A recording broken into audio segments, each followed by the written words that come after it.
the bump and run, the Bristol move. That's aggressive, but that's good. Good hard racing. Oh, he puts him out of the groove there. Oh, man. Will he get the bumper? Yes, he does. Here comes Logano. Logano on the inside. A drag race. They're sideways. And it's going to be Logano getting the win. The back end of the 18. Kick out. Yeah, he got into it right there. Moved him out of the way. Just got the lead. It's almost too early to be racing that hard for the lead, wasn't it? Never too early to be racing for the lead. At Bristol. At Bristol. Man, this is one of the biggest wins of my career. It's the bump and run, Baby. Yeah, welcome to the Bump and Run podcast. I'm your host, Michael D. White, joined by my two best friends, Matt the Statman Reilly and Eric Daytona Ron. Hope you guys had a great weekend. Hope you guys had yourselves a Ross Chastain type of weekend. He was the big winner down in Nashville. And, fellas, I thought it was a great race. We'll get into it. Make sure you like, share, subscribe. Podcast available on all platforms every Monday night. Spotify, Stitcher, iTunes, Amazon Music, iHeartRadio, and more. And every Tuesday morning, video available on YouTube. Shout out to all the friends of the show. Shout out to everybody who listens. We appreciate you guys. And I hope you enjoyed the off weekend. Fellas, did you enjoy the off weekend? And how was your weekends this weekend? I enjoyed the off weekend, and I texted you guys this. You know, it's nice being able to do this. You know, we all three of us love it. It's not just for a couple hours every Monday or Tuesday night. We literally go all week long, passing back information, bullshitting with each other. It's a blast, but it's a lot of work. And so it was nice being off last Monday. But I was telling you guys last week, I was like, oh man, like I kind of miss just bullshitting with you guys and like talking some NASCAR. So it was nice being off, but it's also nice to be back, especially after a race like last night. Yeah, I agree. Last Monday, I didn't know what to do with myself. I was just like wandering around the house with like too much energy. I feel like I use all my energy on Monday nights and I'm tired the rest of the week. But how about you, Eric? How was your off weekend and this past weekend? It was needed for sure. You know, like Matt said, it was good to have that worry-free, like, oh, you know, especially you, Whitey, I would assume, you know, there's no running around trying to get all those errands done before the green flag start. You know, there was that was it was an anxiety-free Sunday where you were able to do whatever you wanted to do, and it was relaxing and it was nice. But like Matt said, missed the banter, you know, like in the news and you know, sending each other information during the week is always it gets you excited for the next week in NASCAR, and that's what really keeps the season going from one week to the next is the little small news and those little storylines in between. And you know, it's always easy to be like, oh, we need a break, this and that, but when you have that little one and that taste, man, do I miss it? Yeah, you know, it's like. You bitch, but then like you have one off weekend, and you're like, come on, something's missing. You know, I felt that something was missing last week. You know, I'm glad to be back as well. You know what you need, because I enjoyed the off weekend too. Went golfing on Sunday, which was I would never be able to golf all day long on a Sunday, but it was fantastic. The thing is though, and it got me thinking. We need more Saturday night races. Yes, we have Bristol and Daytona coming up later in the season, but we have nothing in the first half. We used to have a Martinsville night race early on. We used to have the night race. I believe it was at Kansas. It was either Kansas or Kentucky. That was a night race the weekend of Mother's Day. It was like that Saturday Mother's Day. And I feel like those Saturday nights kind of helped break up the monotony of the NASCAR schedule. I feel like someone's got to get to Fox or NBC or something and get us some more Saturday night races so we can do some drinking while we watch the race and then and recover on Sunday and have a nice, easy Sunday. Dude, that used to be like, I know Eric always has people up the up the house for the races and all that, but like that used to be an actual like great excuse. Like, yo, it's Saturday night races. We're going to the bar and we're gonna get together and watch it at the bar. Yeah. Because next day is Sunday. You don't have to worry about anything. And yeah, we're getting less and less Saturday night races as we go on, which doesn't make sense to me because last night and then in 2 weeks from now with Atlanta, we have 2 Sunday night races that don't fall on a holiday. So it's like, what are we doing? You can't tell me that you don't like the primetime TV when you're putting races on primetime Sunday nights when people have worked the next day. So I don't know. I'm confused by what they want, the TV networks. Well, for a ratings perspective, Sunday night is actually the biggest television ratings time slot. Like that's why HBO always has their dramas or whatever big shows on HBO's on Sunday night. You remember Fox, like The Simpsons Sunday night. Sunday Night Football, obviously a huge one. Friday and Saturday are the two lowest rated television nights in terms of ratings, especially Saturday. That's why anytime a sitcom gets moved to Friday night, like it's done in 6 months because no one's watching. I feel like sporting events are different. Sports are way different. We're not talking about watching Futurama here. We're talking about like a sporting event. Matt, I can't wait to go to the bar and watch How I Met Your Mother. No, you know what I mean? Like, listen, I understand, but even for sports, like Monday Night Football. Eric, I'll meet you at the bar to watch Little Sheldon. Listen, all I'm saying is like even Monday Night Football has higher ratings than like a Saturday night college game. You know, it's just one of those deals. With sports people, I don't like that. I mean, I know what you're saying, and you're the insider because you know what's going on with radio and everything. So I don't want to belittle what you're saying, and I know that there's a lot of validity to what you're saying. But from the sports fan, I mean, after all, this is the sports fan by the sports fan, right? Yeah. From the sports fan's perspective, you make time for it. Whether, dude, if NASCAR ran on Tuesday morning, we'd make time for it. Oh yeah, you know, no. So the whole Saturday night thing, like I don't know. And dude, it's right up NASCAR fans' alley. You get to drink, not have to worry about anything. That's what I'm saying. I think it fits the style of the sport to have it on a Saturday night versus a Sunday at 7:00. You know, right. I mean, but then again, hey, Sunday at 7:00 might fit NASCAR style too. I mean, I had a cocktail or two last night watching the Nashville race, so I mean, why not? You guys want to jump into the NASCAR news, though? Let's hear it. The Bump and Run NASCAR news. All right, I just have a couple pieces of news. I feel like we'll get into the last two stories the most, but TRD announced Jimmy Johnson will run a Toyota next year. So basically, they've come out and confirmed that he'll be back at least part-time racing. Eric, you're the Legacy Motor Club fan. What do you guys think about Jimmy Johnson coming back again next year to run at least a part-time deal? Hey, keep him on board. I mean, I thought he was kind of like a jinx here with the way they were running, but then we figured out why they were running bad, and it wasn't because, you know, Jimmy wasn't doing what, you know, we expected him to bring to that team. It's just because they weren't getting it from the manufacturer side of it. So I think, you know, I'll let that slide. He's a 7-time champion, need that mindset around, just like, you know, Hendrick with Chad and Jeff going over there. I think you could use a lot of that experience that Jimmy brings to the table, making that switch. And, you know, he's a big brand. So having him attached to the team and even still racing, I think that is an attraction for sponsors and for people to stay on board over there at Legacy. How about you, Matt? What do you think about that? Well, so I love that Jimmy Johnson is very much staying connected with the sport and everything, obviously having a stake with this Legacy Motor Club. I wish he would just retire already. Like, as far as on-track stuff, and I only say that because I love Jimmy so much. He, to me, is probably the best we've ever had. Yes, even above Earnhardt. And it's like that old adage, you know, you either retire a Hall of Famer or race long enough to see yourself become a 30th place car. And that's kind of where he's at right now. And I know it's hard getting in and out of the vehicle and not being in there every weekend like these other guys are. But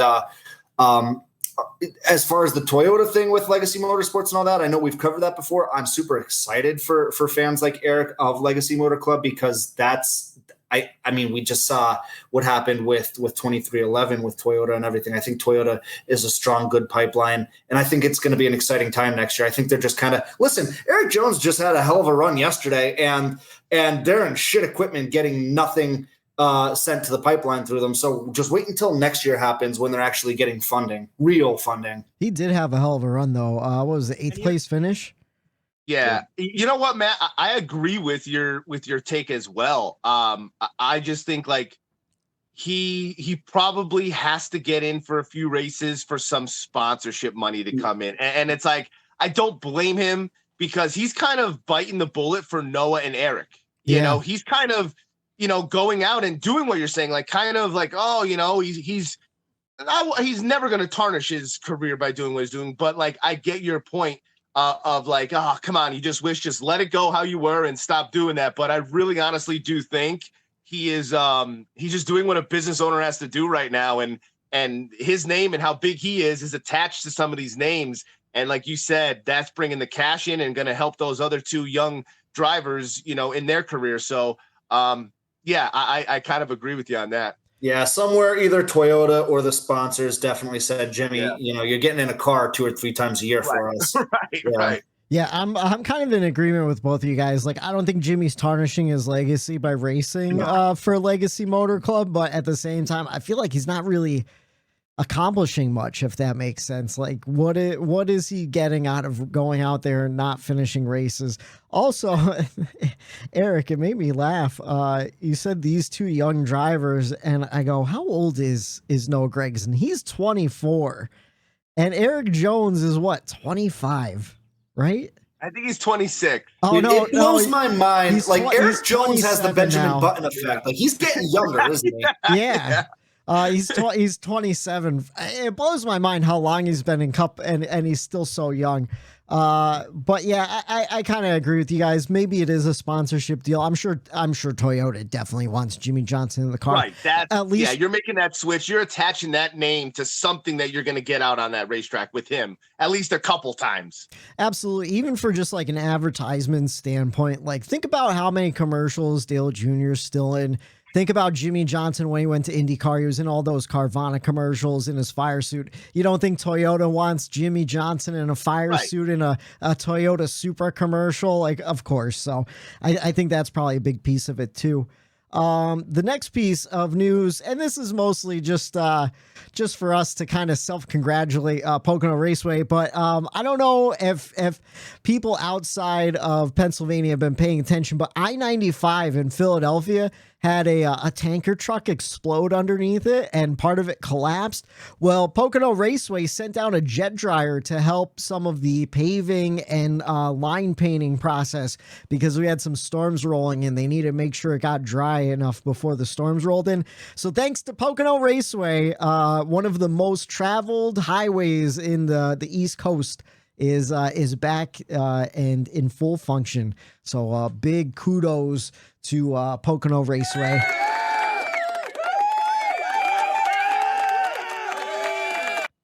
And we got the Pocono 400 coming up later on this month. Can't wait to get drunk with you guys in the infield in the grandstands. Other than that, let's see. Cousin Carl, he was spotted at the race in Nashville, but he said he still has no interest in returning to NASCAR. He was being honored by the track for winning the most races back when they raced the Xfinity Series. I guess Cousin Carl had the most races for the track. What do you guys think? Do you think Cousin Carl should come back or what? I think it's another Jimmy Johnson situation. I think it's you left when you left. You're out too long. You want to drive the car. Okay, come back as part owner with Brad Keselowski, and you buy into RFK and do 3 races as an owner for RFK. I could see him doing that route rather than like saying, okay, I'm going to jump into a car, let alone a shitty car, and just do what Jimmy did this year, which is just not make a lap and, being shitty. I could see him taking on an ownership role. I think he mentioned that, if I wasn't mistaken, like he's interested in getting back into NASCAR, not driving. Yeah. So that's why I could see maybe an ownership role and having a couple one-off races here and there. He's 43 in August. He's going to be 44. So I think the whole full-time thing is a pipe dream for anyone who thinks that it's going to happen. Like I don't want to say there's no way, because there's always a way, but it's highly doubtful that he comes back full-time. But like Eric said, maybe take that ownership side of things, or hey, why not one off here and there in the Truck Series, Xfinity Series, big comeback story. People will watch. I would watch if Cousin Carl came back for a truck race, in Tupelo one day. I don't even know if I don't think they race in Tupelo. It's just a funny name. I would love to see him buy into RFK and just change the name a little bit. You could have Roush Fenway Carl Keselowski Racing, and it's RFUck RFCK Racing. Oh, imagine the merch. Imagine Clint Boyer tripping over that on the broadcast. Oh man, those RFCK cars, those RFUck cars are running great. Yeah. No, speaking of Cousin Carl, he ran for Joe Gibbs Racing, and Joe Gibbs Racing just sold a minority stake in the team to Harris Blitzer Sports and Entertainment. Apparently Gibbs will also have some sort of stake in Harris Blitzer. They deal with basketball, hockey, soccer, and youth sports. It seems they want to get into racing, and Gibbs is willing to invest in them as well. What do you guys think about Coach Gibbs selling a little stake of his company off to an investment group? Man, I don't know. It's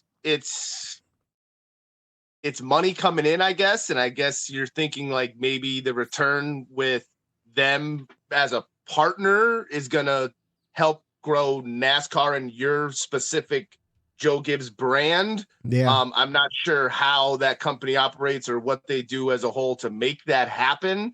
Because you're already Joe Gibbs Racing. I don't know how much more you need to get out of that, but I guess it's just a partnership. You take it when you could get it. I don't know.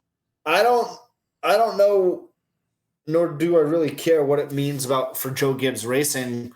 What I see when I see that headline is that there's more money being put into NASCAR, which means that the sport's only getting stronger. And big investment companies like that, you got to realize, like this guy and his firm just bought the Washington Commanders. Was that $4.5 billion? I forget how much. I'm not exactly $2 billion sure. they bought the Washington Commanders for. They've got all the money in the world to do whatever they want with it. They've got this new play toy in the Washington Commanders. They don't necessarily need to get into racing at this time, but they are. They're spending their money in it. They're investing into it, which means that they see something that guys like Michael Jordan see, guys like Pitbull sees. There's this big money getting put back into the sport right now, and I think that's a really exciting thing. Yeah, I think it's exciting too. Like you said, it goes to show of the health of the sport right now. The thing that does concern me, though, we've seen a couple investment groups come in the past, specifically like Richard Petty Motorsports. Like they had an investment group. It seems like they kind of just sucked as much assets out of that as they could. They weren't really interested in racing. They just wanted to make money. Same thing with, kind of RFK, the Fenway group kind of opening up. But again, was that because of the Fenway group, or was that because Roush was kind of falling behind the times already, and then they just never got back up to prominence? I don't know.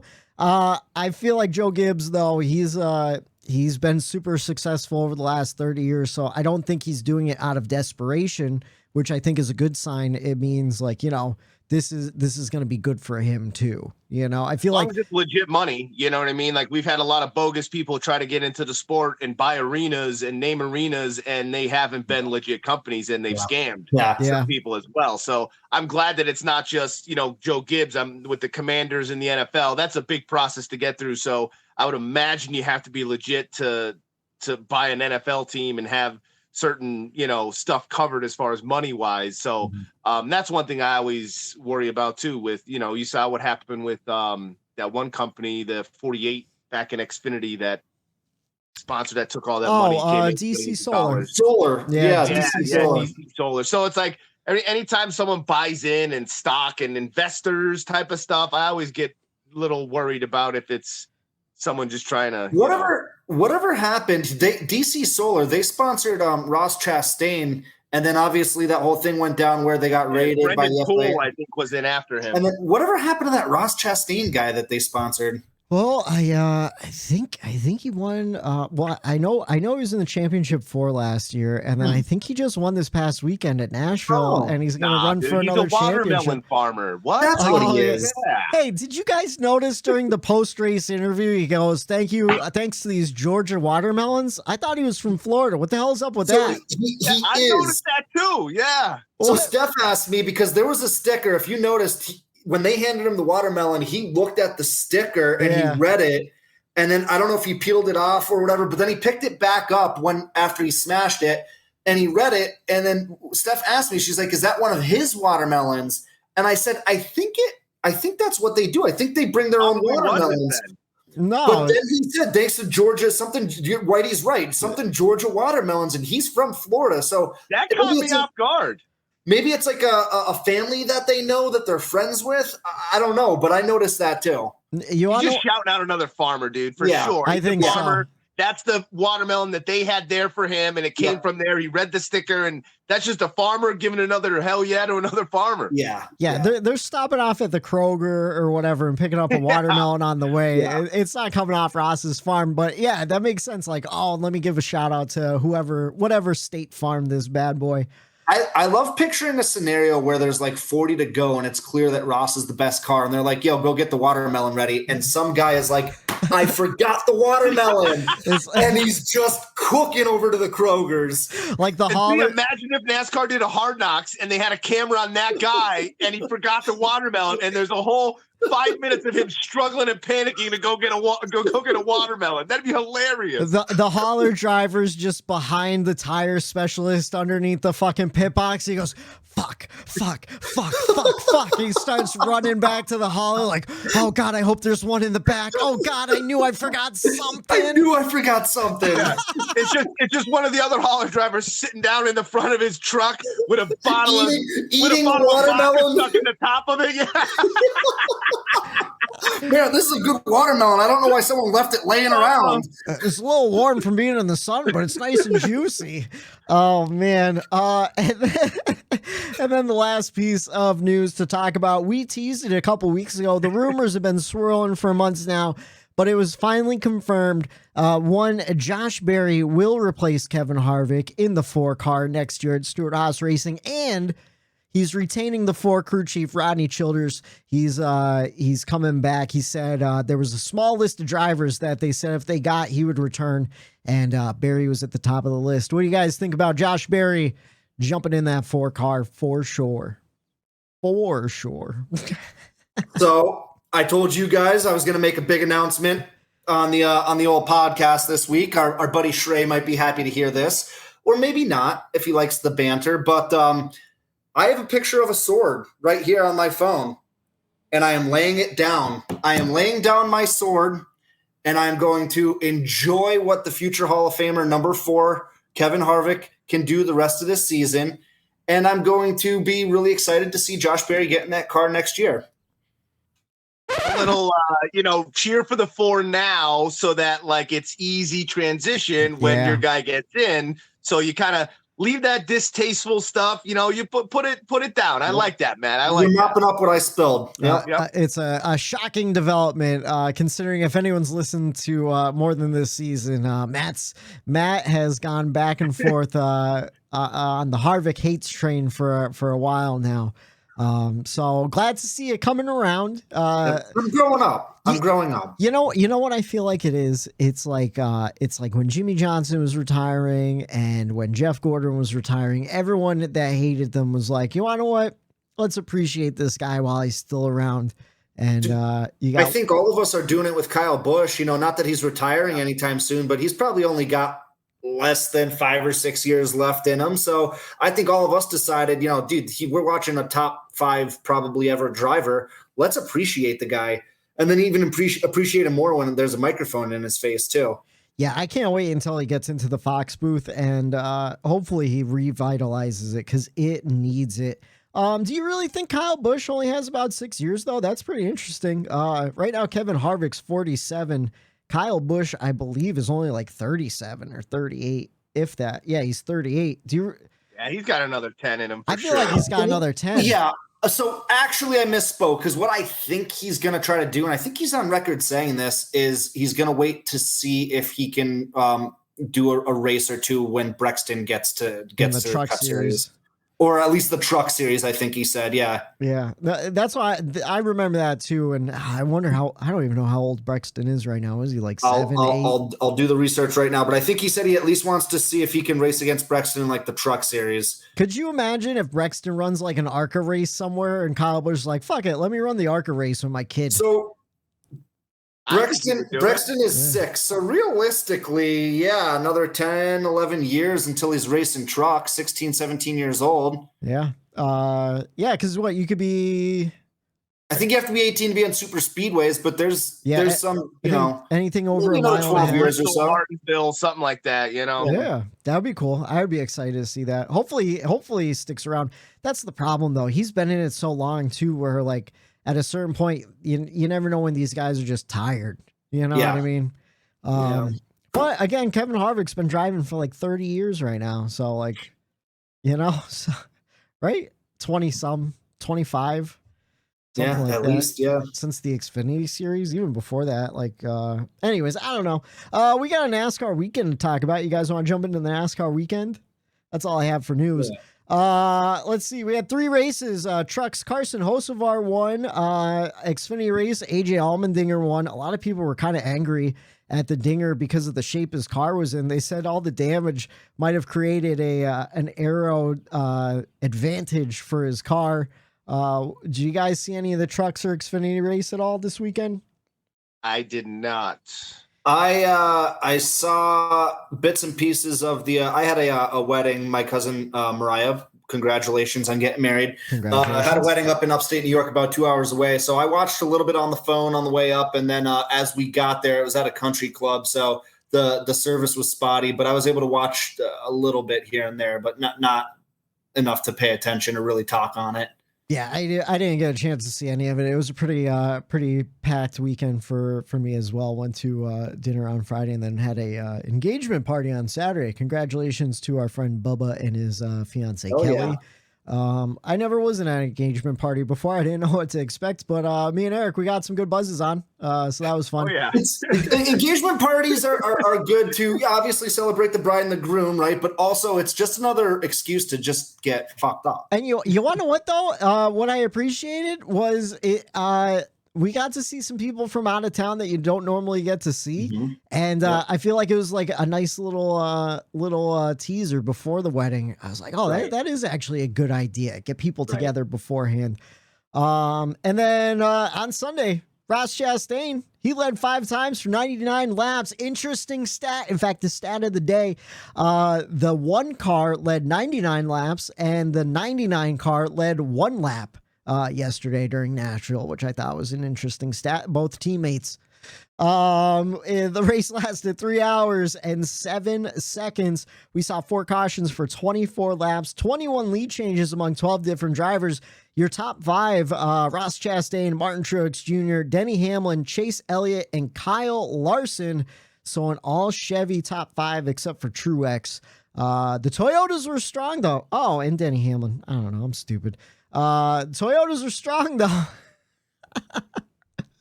Fellas, let's jump in the race grades. It's our NASCAR weekend race grade. What'd you guys think? Let's toss it to Matt. What'd you think about the race at Nashville? A-, man. I thoroughly enjoyed it. I was telling you guys, obviously we all had a long weekend. Regardless of a long weekend or not, no boozing. 7 o'clock on a Sunday is usually reserved for like winding it down mode, trying to get into bedtime mode so you can go into a full week of work. And I was nervous that I wasn't going to be in the right mind frame. But I had some coffee. I took a quick half-hour nap right before the race, and I was ready to rock and roll. And NASCAR paid us back, man. They gave us an amazing race. I gave it. Did I say my grade? I gave it an A-. It's probably the 2nd or 3rd best race of the year so far. I mean, I really loved it, and I know we're going to talk about it later, but this track is really coming into its own. It's it's a 1.3. It's not necessarily that 1.5 that we've been seeing all this great racing on. But the way that the way the track is laid out, it races like a 1.5. And we saw mid pack battles. We saw amazing restarts. We saw passes for the lead. We saw the whole last third stage go green, which allowed for Ross to chase down who was it? Denny or Martin Truex Jr. It was all three of them battling. Yeah, all three of them up top. All three of them battling at one point or another. And we just, it was one of those things where, yeah, Ross dominated, but so did Denny, so did Martin. Byron was right there the whole time. Chase was making his way up through the top 10. And it was like, we don't know who's going to win this race right now. And so I loved everything I saw, and it kept me engaged. I wasn't tired. I didn't nod off. I didn't come close to nodding off. Like it had me engaged. And honestly, the race is over by 10, which that's usually about when I'm going to bed anyway. So no complaints from me, man. I hope Atlanta, a super speedway in 2 weeks, doesn't produce so many big ones that it drags on. But yeah, I really liked what I saw. A-. Yeah, I to your point, we saw like a lot of different dominant cars. Truex led 3 times for 50 laps. Denny led 3 times for 81 laps. Ross led 5 times for 99 laps. Even early on, Reddick led a whole bunch of laps just once. But yeah, there was always like a close battle between first, second, third, and fourth, like all day. Can I also just say something too? We actually saw a network realize that it had a mistake on their hands, and they called an audible mid-race to make the product better for the fans. And I'm referring to, if you watch that whole first stage, Burton and Junior were down on turn 1 there at the end of pit road calling the race, and it was very, very, very hard to hear them as the cars would go by them. And I think they realized, like, oh, shit, like they must have gotten feedback or something like, yo, we can't hear you, and sent them up to the booth for the rest of the race. And, kudos to them. They realized they were making a mistake, and they changed. Another network, I almost said the network. I don't even want to say them anymore the rest of the season. But another network would have just let that go the whole race. Oh, absolutely. Did you see Junior's tweet during the race about that whole ordeal? He just said left side tailpipes. That's it. Oh, yeah. Left side tailpipe. So, but no, I agree. I thought it was great, man. How about you, Eric? What'd you think? Yeah, I gave that race an A. It for the same things that Matt said as far as Sunday night, 7:00. You're kind of dreading that. The racing kind of made that non-existent. Once the racing started, I didn't think about what time it was. I didn't think about, oh my God, this is going to go on. I want to go to bed. It had me locked in, and that is a great thing to see coming out of an off weekend. We kind of needed this race to be good to build this momentum going forward. I think if we kind of had a dud, oh man, I think that would have been, not a good thing going into the street course, which is unknown. But what I saw, Sunday night, it was phenomenal. The 3 wide battle for the lead, you had that multiple rows behind that too. So like you're watching the first 3 cars battling out for the lead. That's going on all throughout the field. And, you had multiple grooves. Denny Hamlin was kind of arcing in, and some guys were driving in harder than others. There was just racing going on all throughout the field. And I loved how it went green. To me, that solidified the race as an A for me. Yeah. We saw good hard racing. We saw good, clean racing, especially from the cars that were up front. I was just the whole time, I'm like, oh no, this race has gone smooth. It's been good. And now these 3 are up there. I was really starting to be like, please don't, please don't, please don't. And they played nice. And I'll tell you what, they did it. They played nice while racing hard. And it was good to see that just go green. And what are we talking about now? Good racing. Yeah. There wasn't any kind of bullshit at the end where, Ross did this, Ross did that. This is why he didn't win. I was waiting for that moment to him to screw up, and he almost did it. So was I. Did it. Honestly, so was I. Yeah. Oh my God, man. When he did that, I was like, this is Ross. He's doing it again. And I'm like, oh no. But it ended up being probably the race winning move. So kudos to him for everything, turning it around and keeping that clean at the end. But yeah, it was overall, it was a great race. The floodgates are about to open Oh. for Ross Chastain. Now that he knows how to win without screwing a bunch of people's days, I think the floodgates are about to open for that guy. Yeah, I agree, dude. You want to what? I don't want to jump too far ahead, but I also gave it A. I thought it was great, and honestly, I feel like some of that was because of the broadcast team. And like Eric said, you had different guys like arcing the corner differently and everything. And I feel like Steve Letarte and, Jeff Burton, Dale Jr., even Rick Allen, like they pointed out all those little things that were happening throughout the race. And I feel like that really amplified things because I didn't notice that Denny was taking slightly a different line, trying to create a little extra dirty air for whoever was in second, whether it be Ross Chastain or Truex or whoever was battling. But when they pointed out, I'm like, oh man, that's something cool that's going on right now. There's so many different grooves of the racetrack. I gave it an A as well. I thought it was just a great race from start to finish. It wasn't the most nail-biting race I've ever seen, but I thought it just had great battles throughout the field, multiple grooves to watch to see guys trying different things, and just tons of great racing all night long. And, I'm one of those guys that I kind of shit on tracks like Richmond, where you don't get a whole lot of cautions. You get long green flag runs. Sometimes a long green flag run can kill a race, where now you have the guy just running out front, lapping a whole bunch of cars. Half the field is a lap down. And we saw a lot of lap traffic, but we saw the lap traffic play into the storyline of the race. And we saw, Ross pull that 3 wide move, which, Eric said it. I also think that's what won him the race, where he threaded the needle between, who was it, JJ Yaley and someone Bowman else. was up there as a lap car. It was the 51. Yeah. No, I don't know who's in the 51. No, Matt, Bowman was a lap down, but he was behind Ross, and I think he followed him kind of through that area too. I knew he was around there somewhere. He was. I don't think he went right through those two guys, but yeah, it's still just amazing racing all day long, nice, clean racing, like Eric said too. You even had Harvick coming up, and he was making a move too. He was making a push, and then he has his tire issues, and he's done. You had Kyle Busch have his issues. Whitey, I'm sorry, but you had Reddick, who was top 3 car, have his issues, and you had all these things culminating to what was a great race. We have so much to talk about, as opposed to 2 weeks ago, we came out of a race and we were kind of sitting around twiddling our thumbs because we had nothing to talk about. So it was just great. It was great. It was great to have that race last night. I'll tell you what, Whitey texted us before the race, and it also amplified my experience of the race. Was the battle cam is back on the app. Yeah. And I went to that.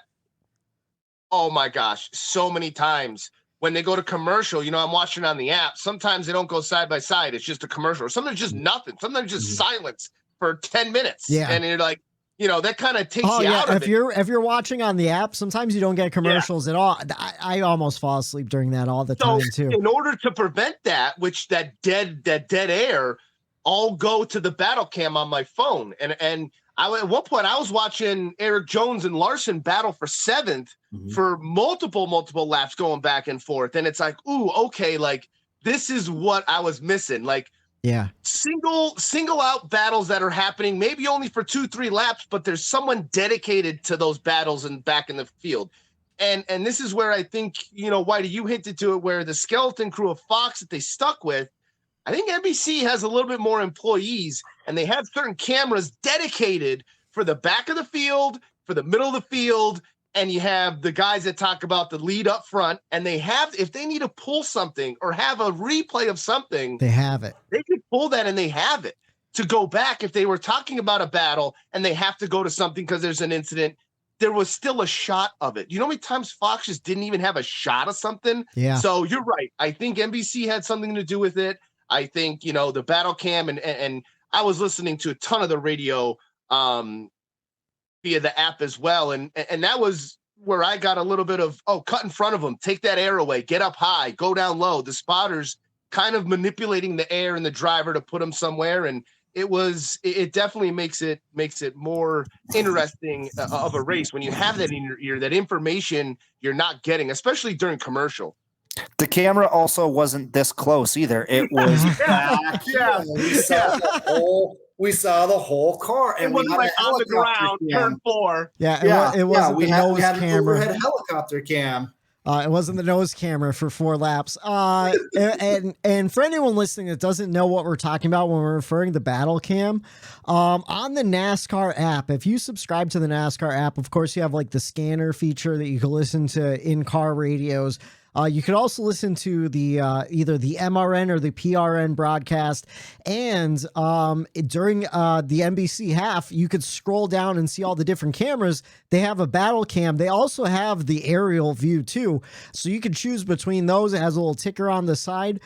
So what we'll do during commercials, and we weren't able to do it during the Fox half of the season because they don't give NASCAR apparently access to their camera feed like NBC does. So that's another notch in the plus column for NBC.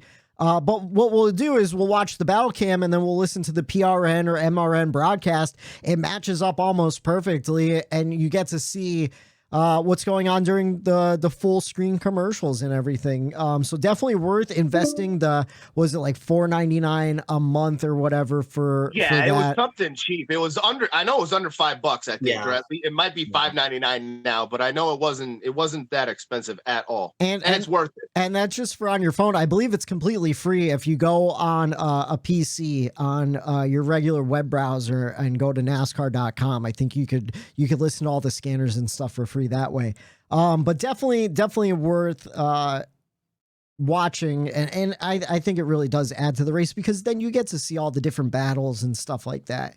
And whatchamacallit too, there was another point I wanted to make. For a while now I've been speculating, why is Fox so bad? And I kind of got confirmation that they're still running a COVID kind of skeleton crew where I think most of the crew is actually at their headquarters and they're not at track. So there's a lot of, I don't know. I just feel like there's a lot of distance in the broadcast. And I feel like that's kind of why Fox has been lacking so much in the last few years. I mean, they've been going downhill for a long time, but especially lately. But yeah, A for me. Great race, to be honest with you. You guys, you want to jump into the checkers and wreckers? 3 wide for the lead. 1 lap to go. It's this week's checkers and wreckers. All right. Since we started with Matt for the race grades, let's start with Daytona Ron for the checkers and wreckers. What's your checkers and wreckers, brother? All right. Sorry, white man. That's okay. I got to wreck Tyler Reddick, dude. He, man, just fast.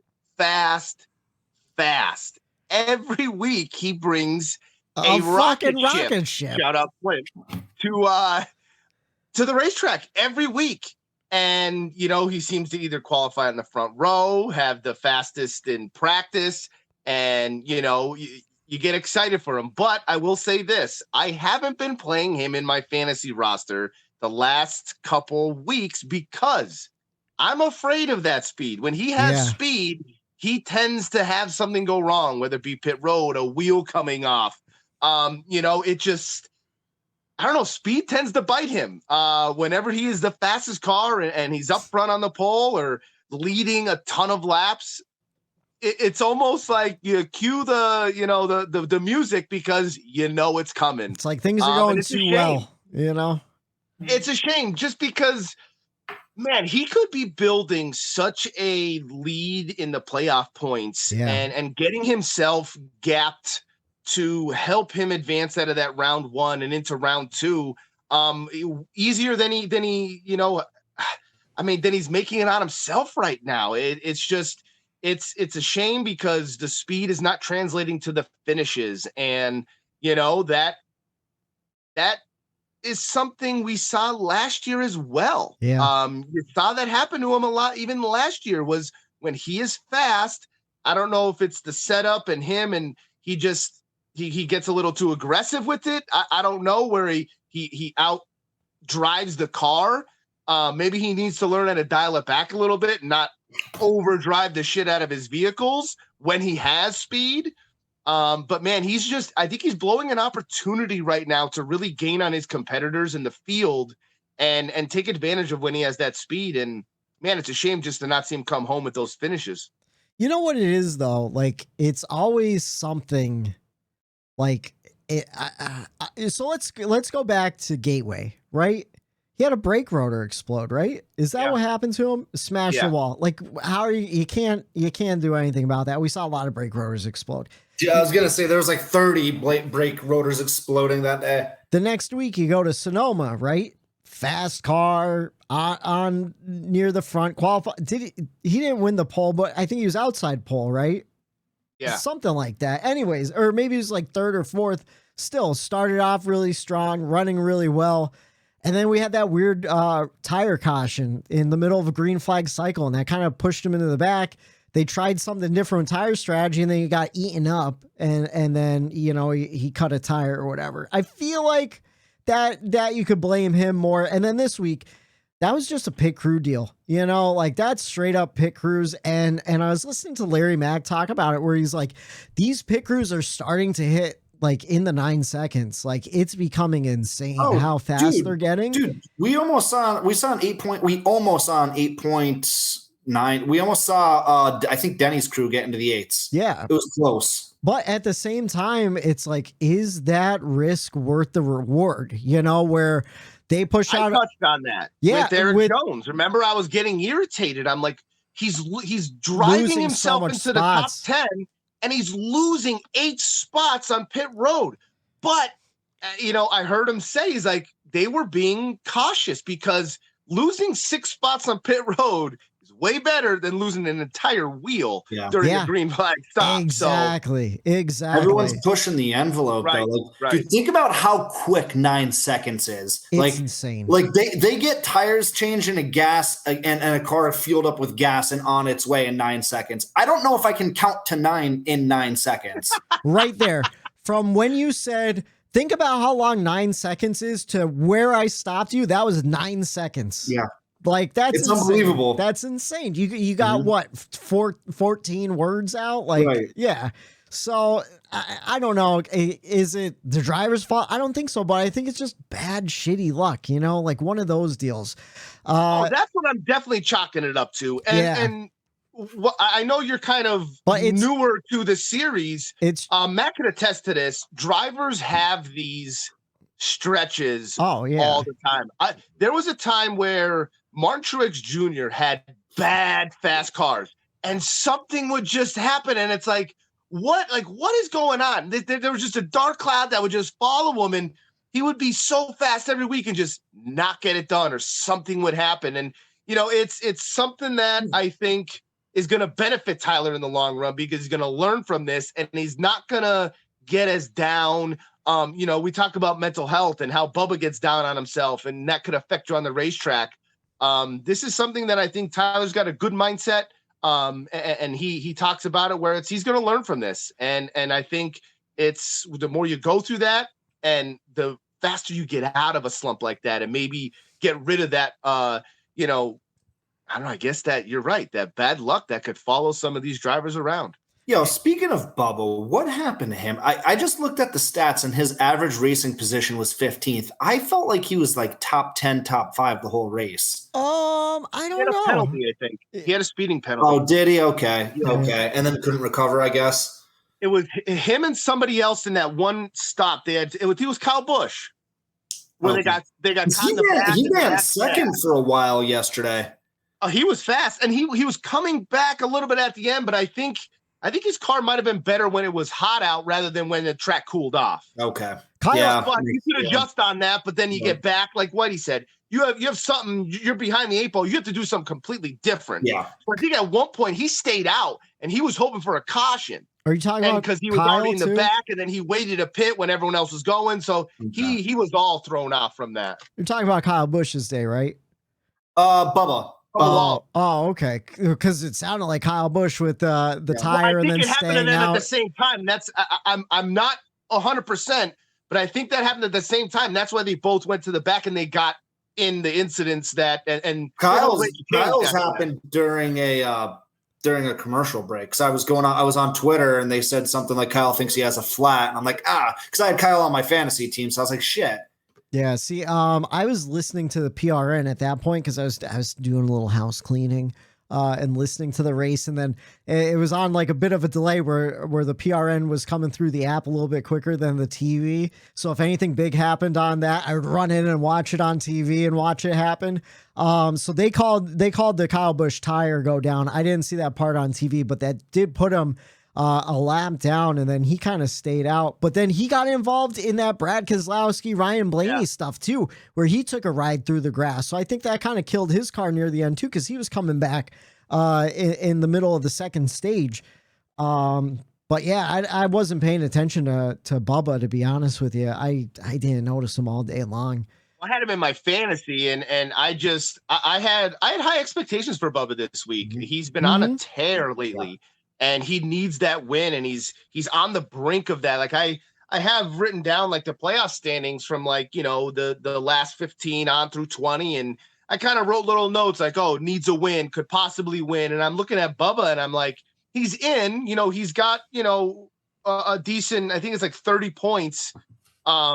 But it's like, dude, you still need a win. You don't want to bank on points because look at what happened last year. You had a stretch of success, but he's known for having a stretch of not so good success when he gets in his own head. And this last race, he could have done something stupid, and now he's down on himself, and he could have terrible finishes the next 2-3 weeks, and that's something I don't think he could afford to have. And I mean, that I guess you could say that whole 23-11 team maybe needs to just get it together a little bit. They're still sleeping from the off weekend, I guess. I think so.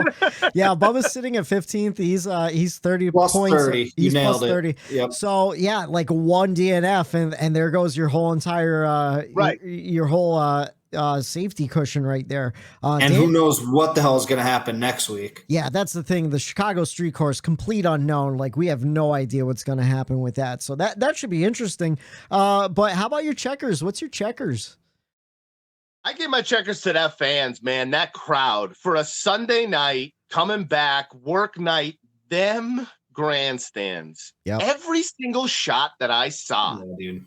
It was awesome. It was absolutely incredible to see. Like it actually, dude, it made me feel really, really good about what we do here in this podcast and the sport what we do. And it's just, man, fans that showed up out there. If any of you listen to our show, give yourself a pat on the back. And you know, if you bought tickets,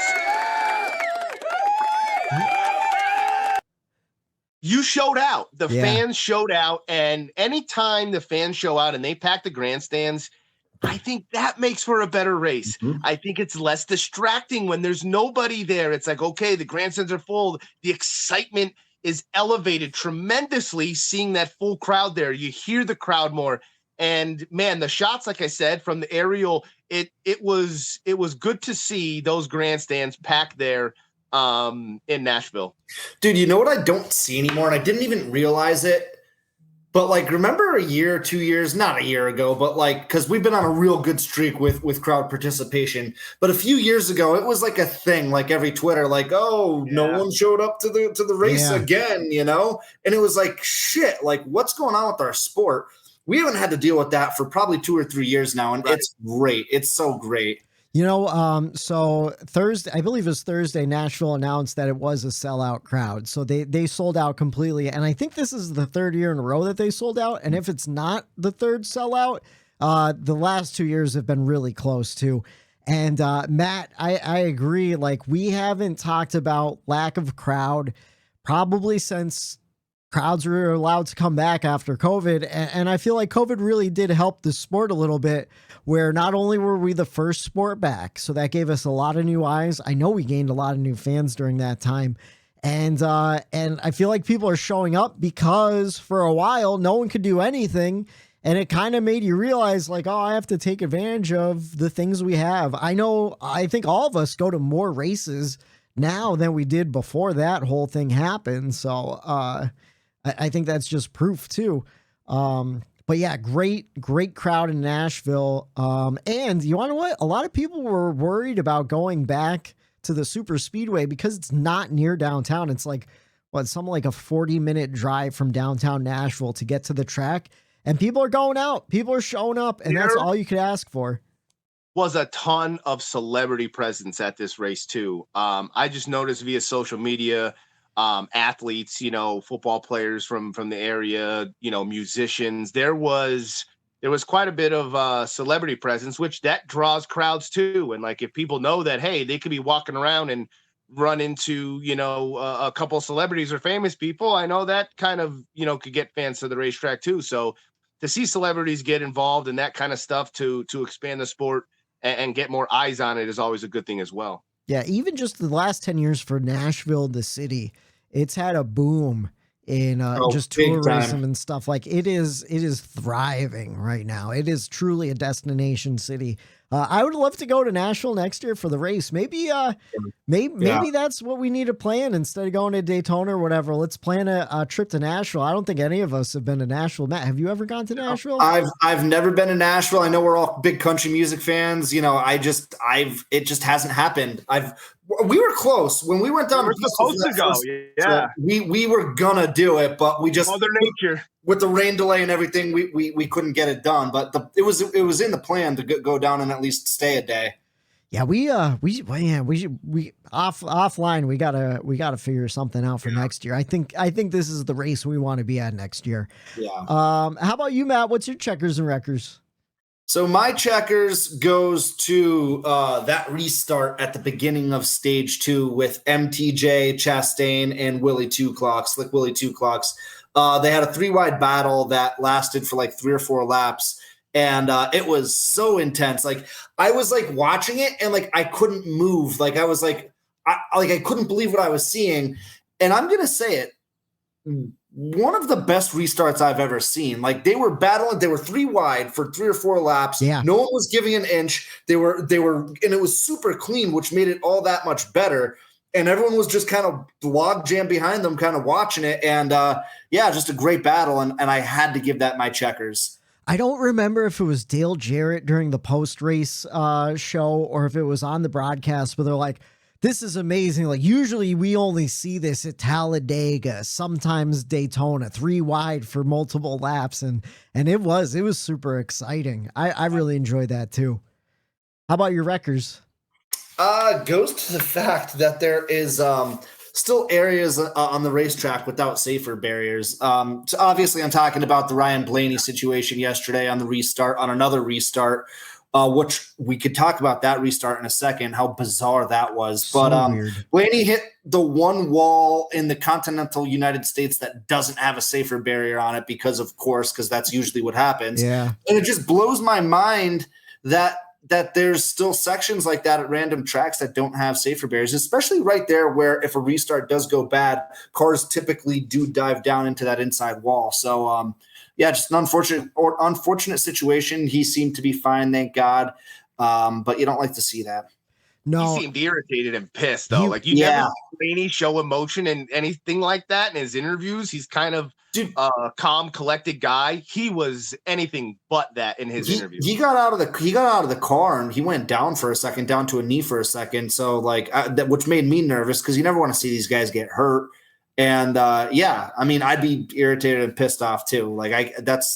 Shouldn't happen. There was an interview after he got out of the infield care center. It wasn't on the NBC broadcast, but it was on the radio broadcast where he was really pissed, where he's like, I forget what he said, but he essentially said like, I'll pay for the fucking thing. I saw he that. goes, it's 30 feet. I'll pay for it. Like, and he said fucking too. I've never heard Blaney curse before. So, you know, it was pretty serious. And that was a nasty hit. Something to talk about though. So when we first went back to Nashville in 2021, I noticed that there was only partial safer barriers at that track. It was only in turns 1 and 2 and 3 and 4. They didn't have any safer barrier in the front stretch or on the back stretch. And I think that goes back to just how long ago since the track closed. It closed in the last Xfinity race was in 2011.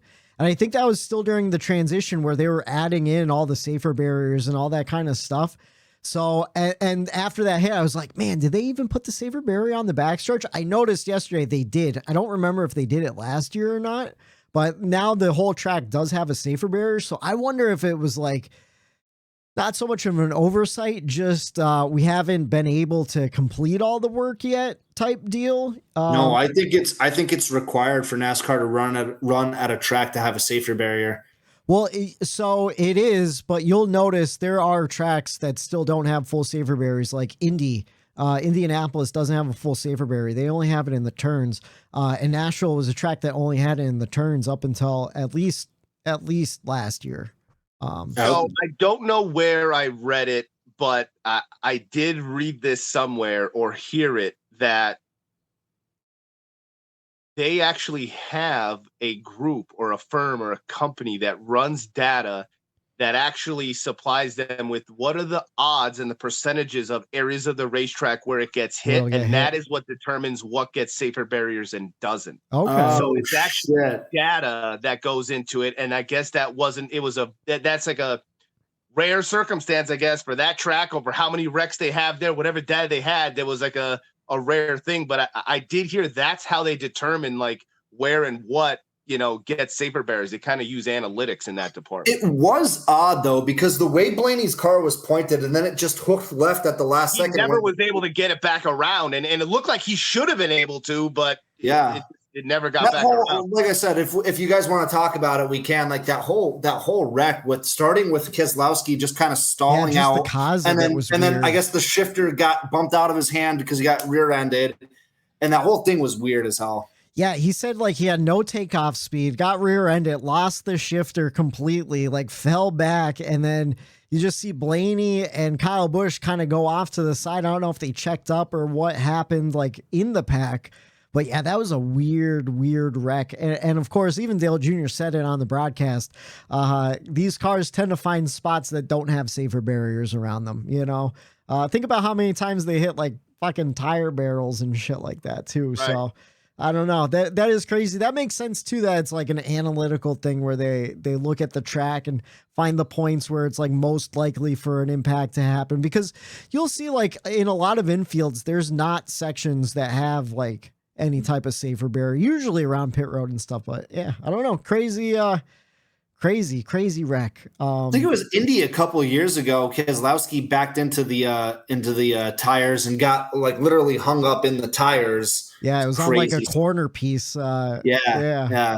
So I mean, I don't know, man. I'm sure there'll be a safer barrier by next year. Oh yeah. Let's see. You got both in, right, Matt? Your checkers and wreckers? Yes. Okay. So I'll go with my wreckers. Well, no, let me give my checkers first. Ross Chastain. There's been a lot of criticism of Ross, especially this season. And a lot of people, probably including us, were ragging a bit about how aggressive he's been. And he's still not winning too. I think it's easy to be aggressive when you're winning, and when you're aggressive and you're not winning and you're having kind of poor finishes after people start shitting on you, it gets easier for people to keep shitting on you.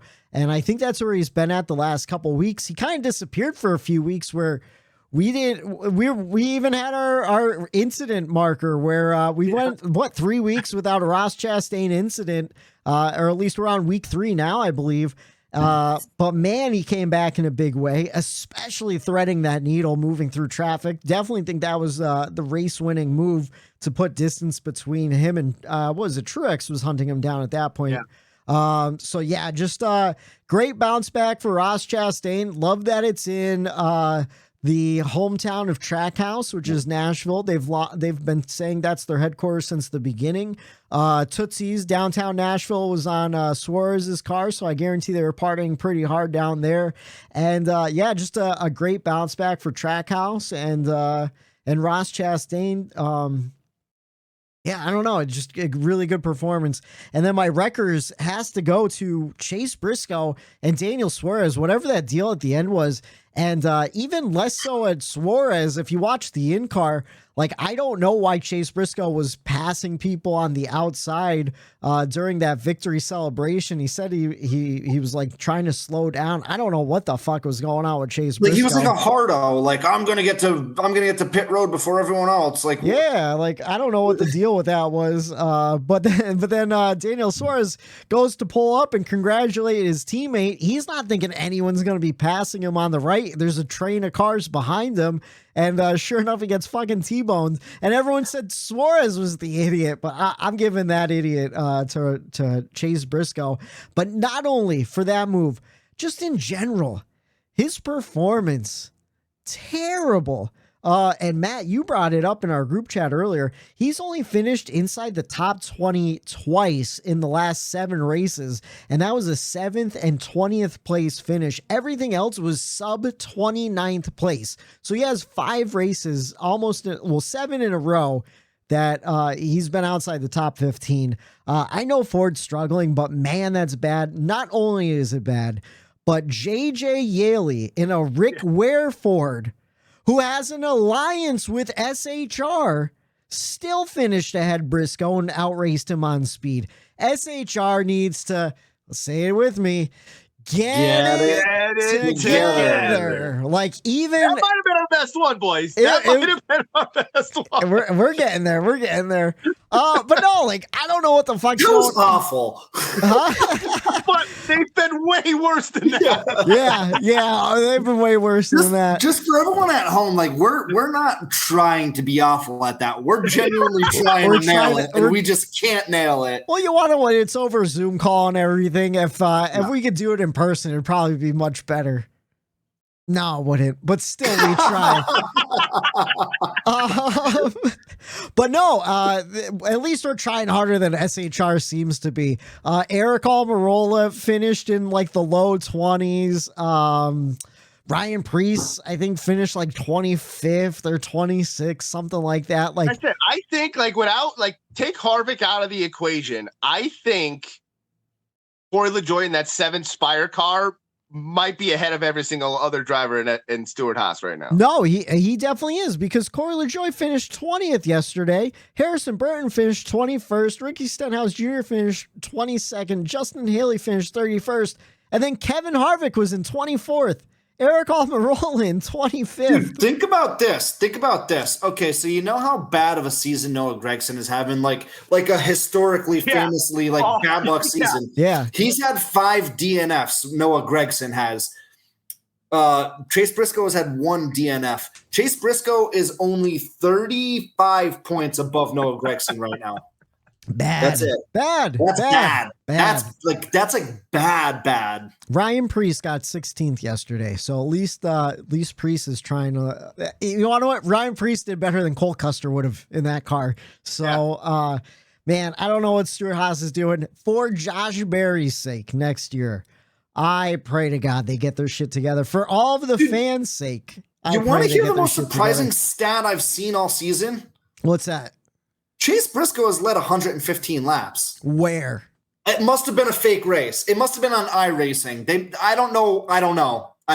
It had to, you want to know what? It had to be like 5-10 laps here and there during green flag pit stops spread over the last 17 weeks. Right. I couldn't believe when I just saw that. Dude, how about this? Speaking of leading laps, dude, how about this stat? There's only 3 drivers in the history to lead over 1,000 laps in all 3 series. So wait, say that again. 3 drivers in the history have led over 1,000 laps in the Trucks, Xfinity, and Cup. All right, so Kyle Busch. Yes. Yeah, Kyle Busch. Yeah, this is gonna be fun little game. Harvick, I was gonna say Harvick too. and then Trucks is tough. I want to say Brad Keselowski because he owned his own truck team too, but I don't know how much he raced in the trucks. hold on, Chastain. No, I don't think Ross has led 1,000 laps in Cup yet. It's 1,000 laps. Yeah, is a lot of 1,000's a laps. lot. 1,000's a lot. Oh man, I'm sorry. I know this isn't great podcasting, but now I need to. Okay. Here. These same 3 drivers are also the only 3 to win 10 plus races in each of those series. I mean, you're not helping me out anymore there. Larson? No, Larson hasn't won 10 This truck is the races. clue that's going to give it away. I got you boys again. Whenever I gave facts. Huh? Oh, Biffle? Yeah, Oh, Greg the Biffle. Biff! Oh my God! Biffle fact again. Wow! Yeah. Hold on.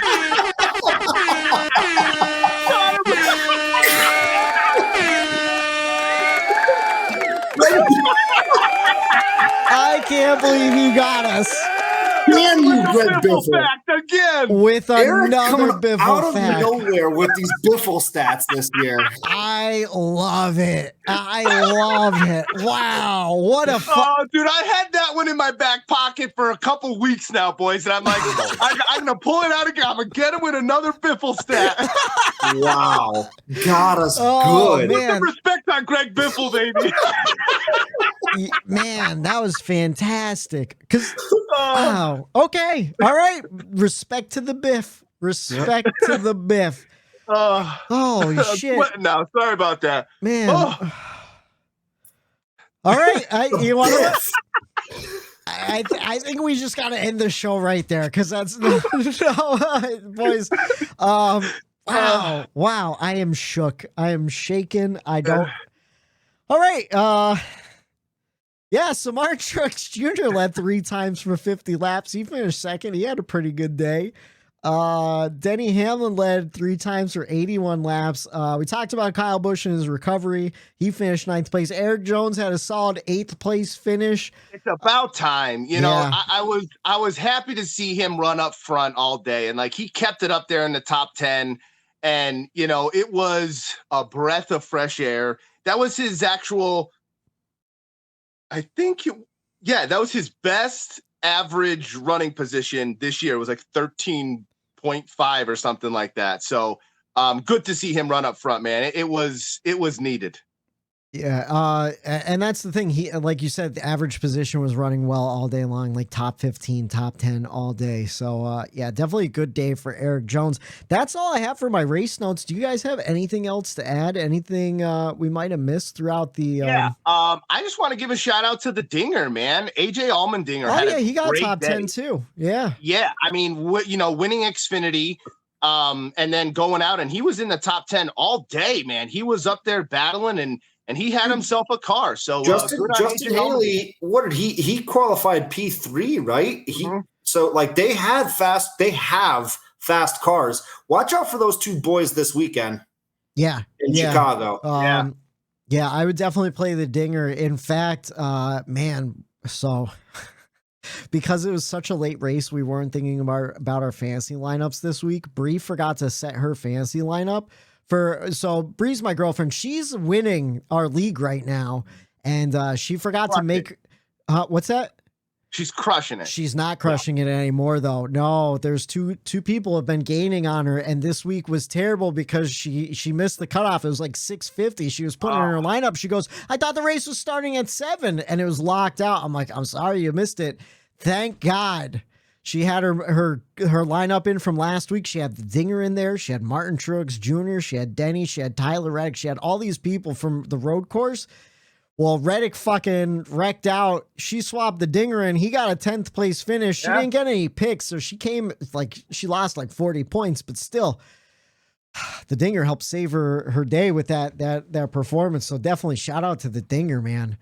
How about anything else throughout the race you guys noticed? Brad Kay ended up with a top 10 after his bad restart that caused a whole bunch of mayhem. He ended up finishing, and so did Kyle Busch. I think it went Eric Jones 8th, Kyle Busch 9th. I think Keselowski 10th or 11th? He ended up coming back and saving his day. I want to say Brad was finished like 12th. No, because yeah, I was watching those RFK boys, you know, and I love those cars, the paint scheme. So I'm always kind of have an eye on where they're at on the racetrack just because it's a good looking car. But I know I told you guys I was shouting out Buescher yesterday, just impressed. I'm just impressed with him this year. He's just coming into his own and, man, running really well every week. Yeah, Brad finished 11th. Buescher finished 18th. He was up in the top 10 for a lot of the day, though, or at least like floating around 11th and 12th. I feel like, again, they flip-flop. Each guy gets a top 10 every other week or so, you know? So it wasn't Buescher's day. I had Buescher in my fantasy lineup, though. I had him and Harvick, and I swapped Harvick out, and I put him in. Wish I kept Harvick in. Or no, I don't. I did. So Chase finished 4th. Now he's 64 points out. And if he can somehow pull it off, and I think he's going to have to win. And I keep going back and forth whether I think he's going to get that win in the regular season or not. If he keeps running like he does yesterday, I think he'll get that win. He might get it this weekend. Yeah, you want to 64 points out. I think that if he doesn't get the win, it's going to be so much fun to watch him at least try to point his way in. So we have that is going to be a fun battle, Matt. Like, I didn't even think about that. Like, everyone's just like, oh, he'll get there. At a certain point, you know, everyone's like, oh, there's the points. It doesn't matter. And now it's almost to the point of like, oh, let's see what's going to happen. But he might be able to point his way in. Yeah. I mean, 64 isn't insurmountable with whatever 9 races left or whatever it is. He needs top 5s like he's been having. He just needs consistently good runs. And I think that's why he's still kicking himself over that dumb move that got him suspended. He could point himself in. He needs top 5s while he needs other guys in the playoff bubble to have DNFs and stuff. But 60 points, I mean, that's 2 good race finishes while someone else has a bad day and you capitalize on that day. But right now we have 9 races left. And I'm looking at the schedule. We have the Chicago Street Race, which, Matt, you sent a stat earlier today where what was the deal with Chase, Elliott, and road courses for the first? Eric sent that stat. It was every new road course that was introduced to the NASCAR schedule except for one. Chase went out and won the inaugural race there. Yeah. The only one where he didn't, he finished 4th. So Chase's average finish when NASCAR comes to a new road course is a 1.8. Yeah. And then the following week, we have Atlanta, which is kind of a super speedway hybrid type racing. He's won at Talladega before. We have Daytona coming up at the end of course, the cutoff. We have Watkins Glen. We have Indy road course. And then we have Michigan, Pocono, and Richmond and New Hampshire. I think Chase can win any of the races left in the regular season. But you want to know what? I'm kind of hoping for just a good old fashioned points battle. Points his way in. It'd be cool to see. That would be a hell of a story too. I would really enjoy that storyline. I would hate it for you and all the other Chase fans, just for like, you know, you're getting like a stomach ulcer or something.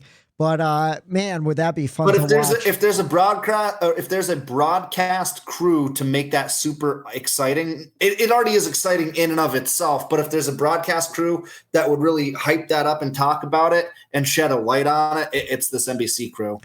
I'm glad you brought up the crew once again because it reminded me. I want to give an honorary checkers to NBC and their Toyota cutaway car because they do such a good job with explaining things through those graphics. And we talked about it last year when the NBC switch came over, because of course, last year we talked about, we saw a lot of wheels come loose.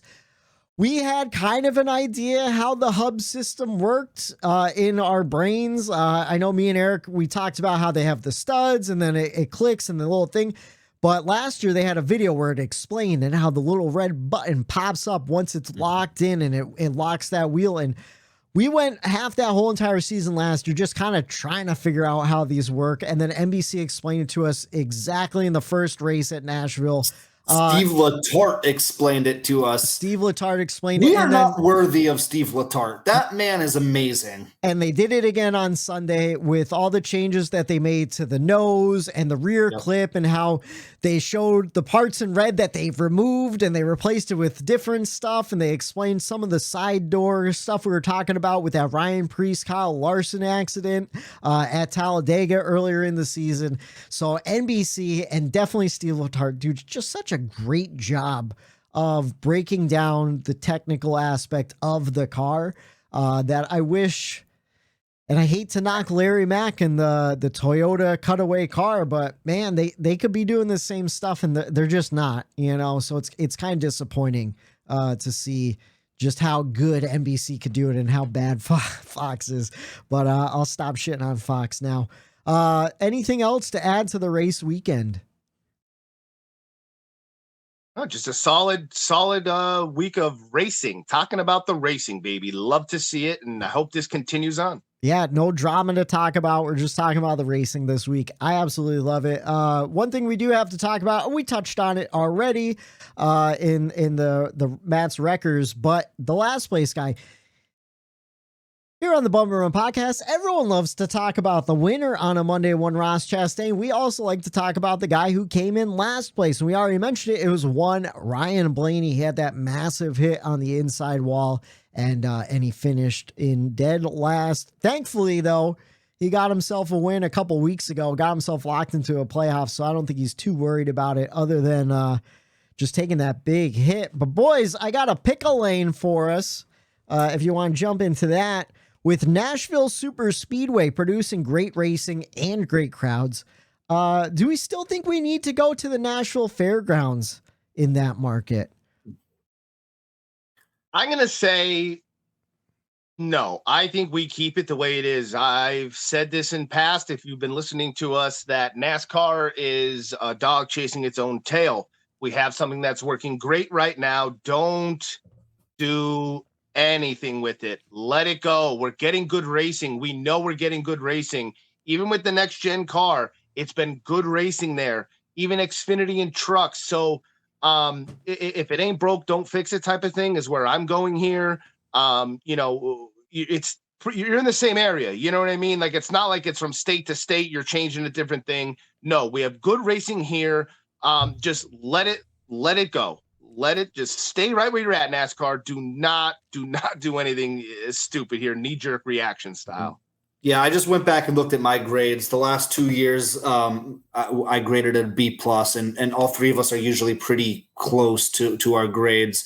And then this year, obviously, the A-. So we're seeing really great racing. Like I said, it's a 1.3 mile track, but it races like a 1.5. This new car, this new package, whatever you want to call it, it is perfect for that style of racing. I don't know if it's the concrete surface that made this track really fun, but whatever it is, it's working, right? And so I understand the need and the want to be right there in Music City, right there in downtown at the fairgrounds. But we've got something that is proven and it's working. The crowd's coming out to it. Keep it as is. I'm with Eric. I wish we could debate this one, but I just can't fight him on this one. I'm with him.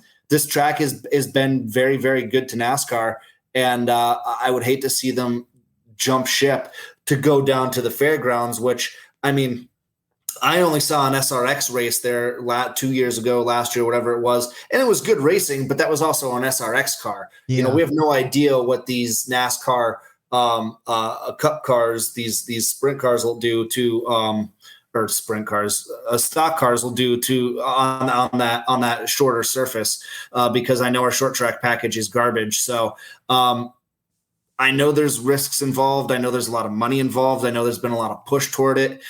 It sounds like we're eventually going to go to the fairgrounds, which means that they'll definitely pull out of the speedway, which sucks, but I would love to see them stay at the speedway.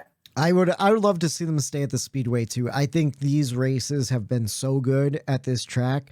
I understand the push for more short tracks, or at least the push before the next gen car for more short tracks. And like you, Matt, I saw that SRX race and I thought it was fucking awesome. I thought it was such a cool, fast short track where I was like, we have to go to the fairgrounds. And I still believe I would want to see NASCAR at the fairgrounds. Not now. But let's see it. Let's see the Xfinity guys there on Saturday, and then go up to the Speedway on Sundays. It doesn't matter, Matt. This car isn't ready. The Cup car is not ready. Send Xfinity and trucks there. Fine. They'll probably put on great racing because that's what I mean. Do. No, but you want to know what? This Cup car isn't ready for what the fans want yet. You know, NASCAR is still doing what they want to do, and the car isn't. It's just not there yet. I think short tracks, we do need them, like Whitey said, but it's just not the time. They need the car to be better before they do that, or else they'll say it's a flop. And the fairgrounds might not be a flop. And then now we just ruined our opportunity to go to the fairgrounds. So, like, if the timing isn't right now, NASCAR, don't do it. Yeah, I agree about the timing, and especially with how much pushback there has been from the community. Right. It's just like the street course. Like, why do you want to go somewhere where you're not wanted? Exactly. Hey, the crowd, you packed the grandstands. Your fans went there. You talk about it's 40 minutes outside and you still sold out. I think people are willing. It's 40 minutes from here to Pocono for us. It's a blink of an eye, you're there. So, I mean, I don't think that's that big of a deal getting closer.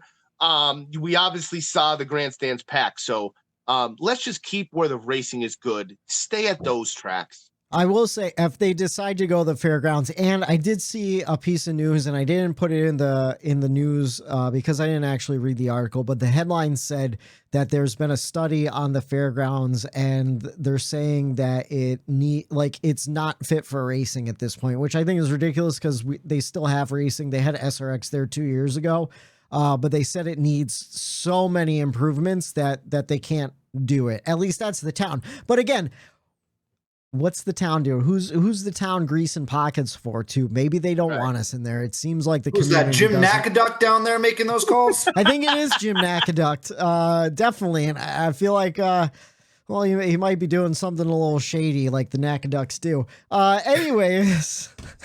Ducks are greasy. The ducks are greasy.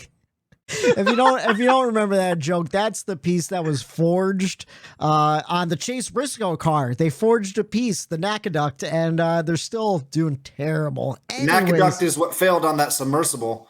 Yeah, well, I don't even want to. All right, that one wasn't funny. And we're on to Chicago. Yeah, this week we're heading to the Chicago street course. Xfinity hits the road Saturday, 5 p.m. on USA for the Loop 121. Cup on the road Sunday, 5:30 on NBC for the Grant Park 220. Practice for Cup will be Saturday at 1:30, qualifying at 2:30. So we get a full hour of practice, which I do love. And you want to know what? I think that's what made Nashville so good too. We had a full hour of practice for Nashville. Bring back the hour practice, please, for the love of God. Yep. Bring back the hour. Amen, man. You two are in a battle. We're tied. Now. We're tied in our points battle. Every week we give the picks. Last week I picked Kevin Harvick. Eric picked Kevin Harvick to win. He got you 15 points. I picked Joey Logano to win. He got me 18 points. Matt, you picked Kyle Larson to win. He got you 35 points. Right now, me and Eric are tied at 511 points each, and Matt is the leader with 596 points. Not enough, man. That lead can get erased like that. Not enough. I'll tell you what, Harvick, without that last tire problem, I would have loved. I think he had an opportunity to run down and possibly win that race if that tire doesn't go down. We were saying you called that too, Matt. Yeah, I was gonna say, we were saying in the group chat, you're like, watch out for Harvick once the sun goes down and the track changes, and it's Rodney, right. Man. It's Rodney. Yeah, no, for real. He's such a good crew chief. He really is. But yeah, so Eric, you pick first, I pick second, and Matt picks last. Who are you going with for the Chicago street course? All right, so I did a little researching around here, and I know, Matt, he's a father now, and he's got a busy world over there. So I figure maybe I'll sneak some stats and some information here and there. I'll take a little bit of the heat off him. You know what I mean? All right. So if you're looking for the winner, who scores the points at the racetrack on road courses with the next gen, 17. Chris Buescher scored the most points for the next gen at road courses. Wow. Dude, you're high on Chris Buescher recently. Yeah. Followed by Tyler Reddick, Joey Logano, Michael McDowell, Cindric, Chase Elliott, Chastain, Bell, Harvick, and Kyle Busch. So those are your road course in the next gen. They're in the top 10, pretty much gaining stage points, and they're up there running for the win.